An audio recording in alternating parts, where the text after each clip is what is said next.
সুপ্রিয় শিক্ষার্থীরা, আজকের ক্লাসে আমি এবিটিএ টেস্ট পেপারের পৃষ্ঠা ৬৫ বাংলার যে প্রশ্নগুলো রয়েছে সেই প্রশ্নগুলো নিয়ে আলোচনা করব। আমি আগের ক্লাসে আগের পেজটা নিয়ে আলোচনা করেছি, আজকে এই পেজটা নিয়ে আলোচনা করছি। এখানে তোমাদের ১ নাম্বার এবং ৩ নাম্বারের সমস্ত প্রশ্ন আলোচনা করেছি এবং সঙ্গে বঙ্গানুবাদটাও আলোচনা করে দিয়েছি। তোমরা এই প্রশ্নগুলো এইভাবে খাতায় লিখে তৈরি করে নেবে। তো প্রথম প্রশ্ন দেখো, বিরাগীর ঝোলার ভিতর যে বই ছিল তা হলো গীতা। উত্তর হবে গীতা। ২ নম্বর প্রশ্ন দেখো, মেসোর উপযুক্ত কাজ হবে সেটা। বক্তা হলেন তপনের মাসি। ৩ নম্বর, তেওয়ারি বর্মা নাচ দেখতে গিয়েছিল কোথায়? খ, ফয়ায় দেখতে গিয়েছিল। ৪ দেখো, বাঁধলে তোমাকে বনস্পতির নিবিড় পাহারায়। উত্তর হবে পাহারায়। খ, পাহারায়। তারপরে হেঁটে গেল গির্জার এক নান। ঘ, অম্বুরাশি সুতা কথার অর্থ হলো সমুদ্র কন্যা। এরপর ১.৭ পালকের কলমের ইংরেজি নাম হলো স্টাইলাস। ক, এক সময় বলা হতো কলমে কায়স্থ চিনি, গোফেতে রাজপুত। ক্ষয়ের উত্তরটা হবে ঠিক, গোফেতে রাজপুত। বিখ্যাত লেখক শৈলজানন্দের ফাউন্টেন পেনের সংগ্রহ ছিল ২ ডজন। উত্তর হবে ২ ডজন। এরপর পরের প্রশ্ন দেখো, চণ্ডী পড়েন কালীঘাটে রেখাঙ্কিত পদটির কারক হলো চণ্ডী পড়েন কালীঘাটে রেখাঙ্কিত পদটি, অর্থাৎ চণ্ডী পদটির কারক হচ্ছে এখানে কর্মকারক হবে, কারণ চণ্ডী মানে এখানে হচ্ছে চণ্ডী মঙ্গল কাব্যের কথা বলা হয়েছে। পরপদটি প্রধান হয় যে সমাসে সেটি হচ্ছে তৎপুরুষ সমাস। এছাড়াও কর্মধারয় সমাসে হয়, তো এখানে তো কর্মধারয় সমাস অপশন নেই তোমাদের। এ হলো তির্যক বিভক্তি। এ হলো তির্যক বিভক্তি। আসছে এবার অনাগত নিম্নরেখ পদটি কোন সমাসের উদাহরণ? সেটা হচ্ছে ঘ, নং তৎপুরুষ। অনাগত অর্থাৎ আগত নয়। কি হে গিরিশ, আমাকে চিনতে পারো? বিভক্তি যোগে রেখাঙ্কিত পদের কারক ও অকারক সম্পর্ক নিরূপণ করো। এটি উত্তর হচ্ছে তোমাদের সম্বোধন পদে শূন্য বিভক্তি, কারণ এটা সম্বোধন করা বোঝাচ্ছে। পরের প্রশ্ন দেখো, বা এসো যুগান্তের কবি। এখানে যুগান্তের শব্দটা এই নিম্নরেখ পদটি কোন সমাসের অন্তর্গত? এটা হচ্ছে নিত্য সমাস, কারণ যুগান্তর শব্দটার সমাস হচ্ছে অন্য যুগ। বাঘে গরুতে এক ঘাটে জল খায়, এই বাক্যের কর্তাটি হলো সহযোগী কর্তা। এই বাক্যের কর্তাটা হচ্ছে সহযোগী কর্তা। তাহলে দেখো ১ নম্বর, এছাড়াও আর একটা প্রশ্ন আছে দেখো ১ নম্বরে, পলান্ন শব্দটির পদটির ব্যাস বাক্য হলো পল মিশ্রিত অন্ন। কয়ের উত্তরটা ঠিক হবে। এরপর ২.১ প্রশ্ন দেখো, মেসোর উপযুক্ত কাজ হবে সেটা। কাজটি কি? কাজটি হচ্ছে তপনের গল্পটি সন্ধ্যাতারা পত্রিকায় ছাপিয়ে দেওয়া। এটাই হচ্ছে মেসোর উপযুক্ত কাজ। এরপর ২ নম্বরের প্রশ্নটার উত্তরটা দেখো, একটা আতঙ্কের হল্লা বেজে উঠেছিল। আতঙ্কের হল্লা বেজে উঠেছিল কেন? কারণ একদিন চকের বাসস্ট্যান্ডের কাছে ঠিক দুপুরবেলাতে একটা উন্মাদ পাগল এসেছিল, যার মুখ থেকে লালা ঝরে পড়ছিল, চোখ দুটো কটকটে লাল, কোমরে ছেঁড়া কম্বল জড়ানো, গলায় টিনের কৌটার একটা মালা। পাগলটা একটা থান ইট হাতে তুলে নিয়ে বাসের উপরে বসা যাত্রীদের দিকে তেড়ে যাচ্ছিল। এই কারণেই আতঙ্কের হল্লা বেজে উঠেছিল। পরের প্রশ্ন দেখো, এসব কথা বলার দুঃখ আছে। কোন কথা বলার দুঃখ আছে? এই উক্তিটির বক্তা হলেন রামদাস তলোয়ারকর। রামদাসের সঙ্গে কথোপকথনকালে অপূর্ব বলে, পুলিশ কর্তা নিমাইবাবু তার কাকা এবং তার শুভাকাঙ্ক্ষী হলেও তিনি অপূর্বের কাছে ততটা আপন নন যতটা আপন হতে পারেন একজন দেশপ্রেমী বিপ্লবী। এই সব কথা শুনে রামদাস অপূর্বকে বলেছিল, বাবুজি এসব কথা বলার দুঃখ আছে। তোমরা এই প্রশ্নগুলো ভালোভাবে খাতায় লিখে এগুলো তৈরি করবে অবশ্যই। এইগুলো যত প্র্যাকটিস করবে তত তোমাদের পরীক্ষার নম্বরটা ভালো আসবে। পরীক্ষার নাম্বার তত তোমাদের ভালো আসবে।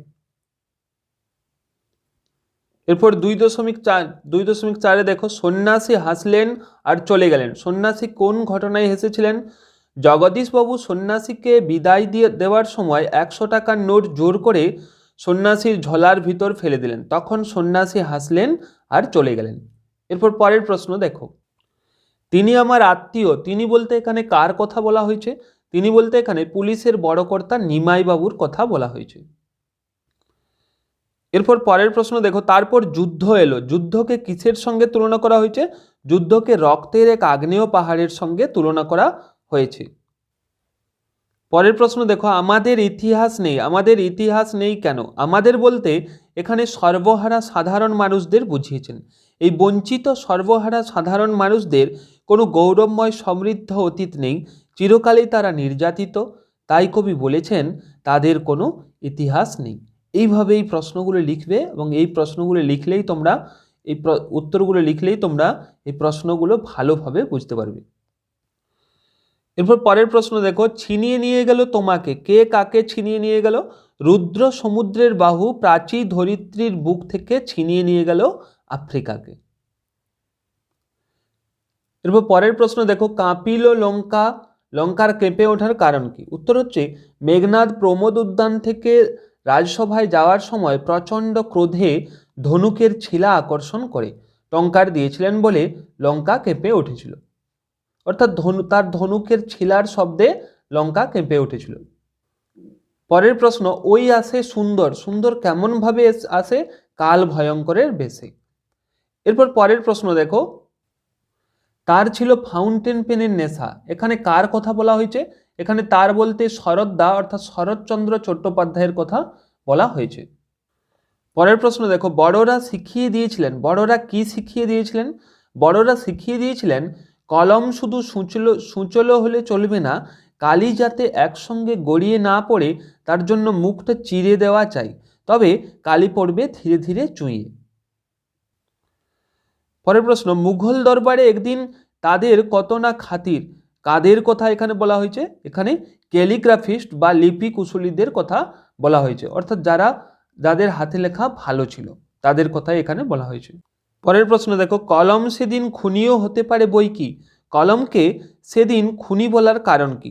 সকলের উত্তর হচ্ছে দেখো, সকলের প্রিয় কঙ্কাবতী ডমরুধরের স্বনামধন্য লেখক ত্রৈলোক্যনাথ মুখোপাধ্যায় মারা গিয়েছিলেন নিজের হাতের কলম হঠাৎ অসাবধানতাবশত বুকে ফুটে গিয়ে, সে আঘাতের পরিণতি নাকি তার মৃত্যু। এরপর আমরা চলে যাব এর ব্যাকরণগত যে প্রশ্নগুলো রয়েছে। প্রথম প্রশ্ন দেখো, সমধাতুজ করণ কারকের উদাহরণ দাও। উত্তর হচ্ছে জলে জলে ভরে গেল দেশটা। এখানে জলে জলের নিচে দাগ দিতে হবে, অর্থাৎ জলে জলের দ্বারা দেশটা ভরে গেল। পরের প্রশ্ন হচ্ছে চিরচিহ্ন দিয়ে গেল তোমার অপমানিত ইতিহাসে, এর কারক বিভক্তি নির্ণয় করতে হবে। উত্তর হবে অধিকরণ কারকে এ বিভক্তি। কোথায় দিয়ে গেল? এটা একটা সময়কে বোঝাচ্ছে, ইতিহাস মানে হচ্ছে এখানে একটা সময়কে বোঝাচ্ছে। এরপর বিভক্তি ও অনুসর্গের পার্থক্য। বিভক্তি অনুসর্গের পার্থক্য হচ্ছে কি? বিভক্তি পদের অন্তে বসে, অনুসর্গ পদের পরে বসে। পরের প্রশ্ন হচ্ছে দেখো, সম্বন্ধ পদ কাকে বলে?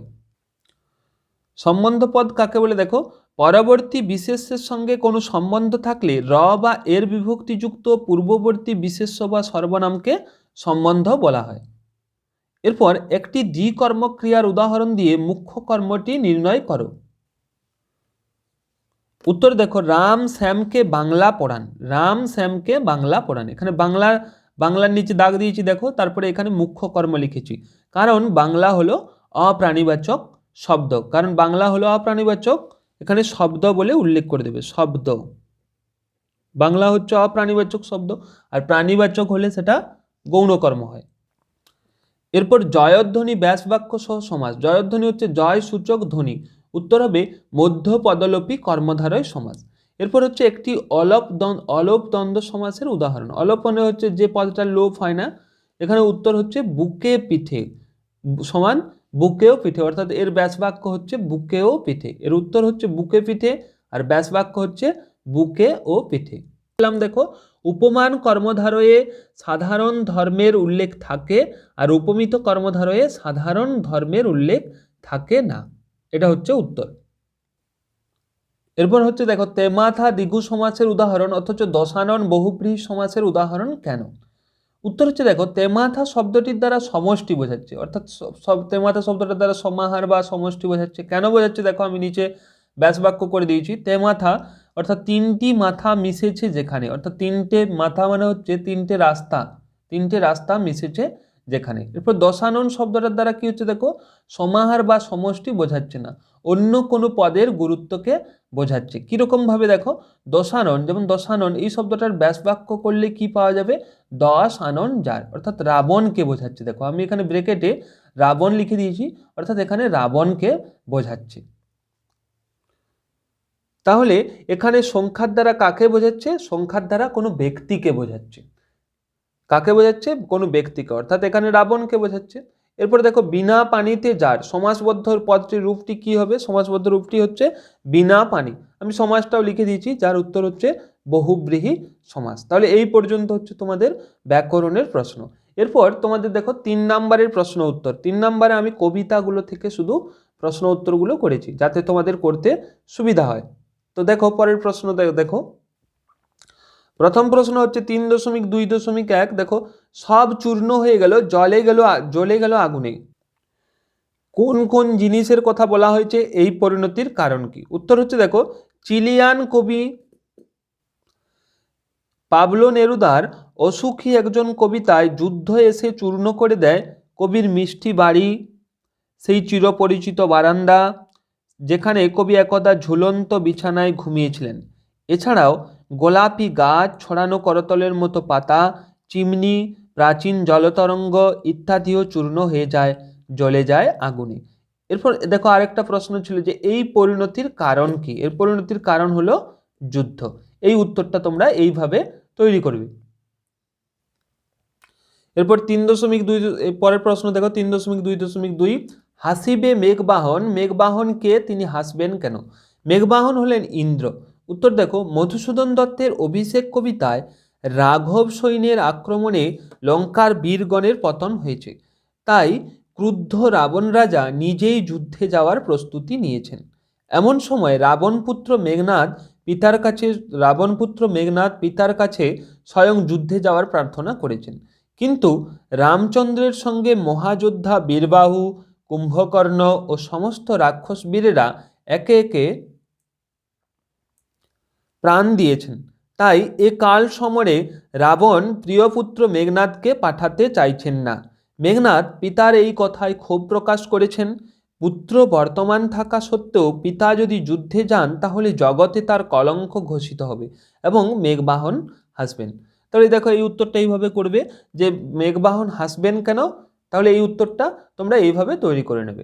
এর মূল উত্তরটা হচ্ছে কি না, যদি পুত্র বেঁচে থাকতে থাকতে যদি পিতা যুদ্ধে যান তাহলে এই জগতে একটা কলঙ্ক হবে, সেই কথাটাই এখানে বলা হচ্ছে। এরপর তোমরা দেখো বঙ্গানুবাদ অর্থাৎ ইউটিউবিটার উত্তরটা দেখে নাও। আমি যেভাবে বলবো সেইভাবে তোমরা বুঝে নেবে এবং খাতায় লিখে নেবে। ভালোভাবে তোমরা মন দিয়ে শুনবে। দেখো it was a cold winter morning, it was a cold winter morning এর উত্তর হচ্ছে এটা ছিল একটা শীতের শীতল সকাল। আরেকবার বলছি দেখো it was a cold winter morning এর উত্তর এটা ছিল একটা শীতের শীতল সকাল। A villager was walking through the field, এক গ্রামবাসী মাঠের মধ্য দিয়ে হেঁটে যাচ্ছিল। এই দ্বিতীয় লাইনের উত্তরটা হচ্ছে এক গ্রামবাসী মাঠের মধ্য দিয়ে হেঁটে যাচ্ছিল। Suddenly his eyes fail on a snake which was almost frozen with cold এর উত্তর হচ্ছে কি হঠাৎ তার চোখ পড়ল একটি সাপের উপর যা ঠান্ডায় প্রায় জমে গেছে। তাহলে এই লাইনটার আরেকবার মানে শুনে নাও। হঠাৎ তার চোখ পড়ল একটি সাপের উপর যা ঠান্ডায় প্রায় জমে গেছে। ইট লে coiled in the field and was badly suffering, এটা মাঠে কুণ্ডলী হয়ে পড়েছিল এবং অত্যন্ত কষ্ট ভোগ করেছিল। তাহলে এর উত্তরটা শুনে নাও আরেকবার। এটা মাঠে কুণ্ডলী হয়ে পড়েছিল, কয়েলড মানে কুণ্ডলী, এটা মাঠে কুণ্ডলী হয়ে পড়েছিল এবং অত্যন্ত কষ্ট ভোগ করছিল। তাহলে এই ইটুবিটা অর্থাৎ বঙ্গানুবাদটা তোমরা এইভাবে তৈরি করে নেবে। আমি প্রতিটা লাইনের মানে বলে দিলাম, এইভাবে তোমরা শুনে শুনে লিখে নেবে এটা। তাহলে এই হচ্ছে তোমাদের 65 পাতার উত্তর। এবং আগের ক্লাসে আমি পৃষ্ঠা তোমাদের 13 পাতার যে উত্তরটা ছিল সেটা করে দিয়েছি। এইভাবে তোমরা এই উত্তরগুলো তৈরি করে নেবে। তো এরকমই তোমরা এই প্রতিটা পেজের উত্তর পাওয়ার জন্য তোমরা চ্যানেলটা অবশ্যই সাবস্ক্রাইব করে রাখবে। এবং এই ক্লাসটা যদি তোমাদের ভালো লেগে থাকে তো অবশ্যই লাইক করবে, এবং তোমাদের মতামত জানানোর থাকলে তোমরা কমেন্ট বক্সে তোমাদের মতামত জানাবে।